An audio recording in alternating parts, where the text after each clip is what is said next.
Diabetes, স্থূলতা বা হৃদরোগ এখন এগুলো শুধু স্বাস্থ্য সমস্যা নয়, হতে পারে আপনার আমেরিকা যাওয়ার স্বপ্নের বাধা।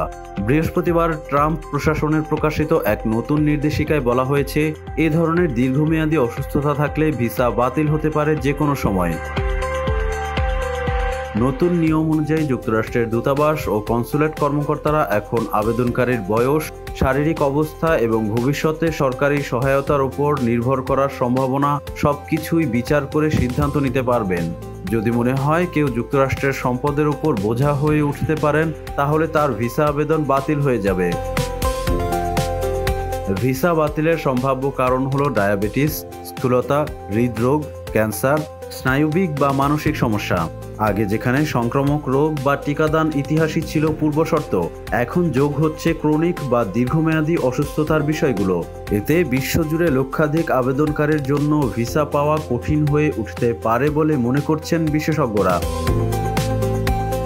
আইনজীবী চার্লস হুইলার বলেন, ভিসা কর্মকর্তারা চিকিৎসাবিদ্যায় প্রশিক্ষিত নন। অনুমানের ভিত্তিতে কারো আবেদন বাতিল করা অন্যায়। এই নির্দেশিকার ভাষা স্টেট ডিপার্টমেন্টের নীতিমালার সঙ্গে সাংঘর্ষিক, যেখানে বলা হয়েছে সম্ভাব্য কোনো ঝুঁকির ভিত্তিতে আবেদন বাতিল করা যাবে না। নির্দেশিকায় আরও উল্লেখ আছে, আবেদনকারীর পরিবারের স্বাস্থ্য, বিশেষ করে শিশু বা বৃদ্ধ অভিভাবকদের অসুস্থতাও এখন ভিসা সিদ্ধান্তে ভূমিকা রাখবে।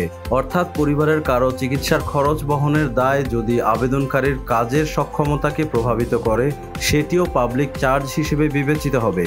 নির্দেশনায় স্পষ্ট বলা হয়েছে, আবেদনকারীকে প্রমাণ করতে হবে তিনি সরকারি সাহায্য ছাড়া নিজের চিকিৎসা ব্যয় বহন করার মতো আর্থিকভাবে সক্ষম।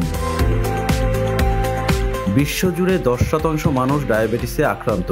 তাদের অনেকেই আমেরিকায় কাজ বা বসবাসের সুযোগ খোঁজেন, কিন্তু ট্রাম্পের নতুন নীতিতে এই জনগোষ্ঠীর জন্য ভিসার দরজা আরও সংকুচিত হয়ে যাচ্ছে।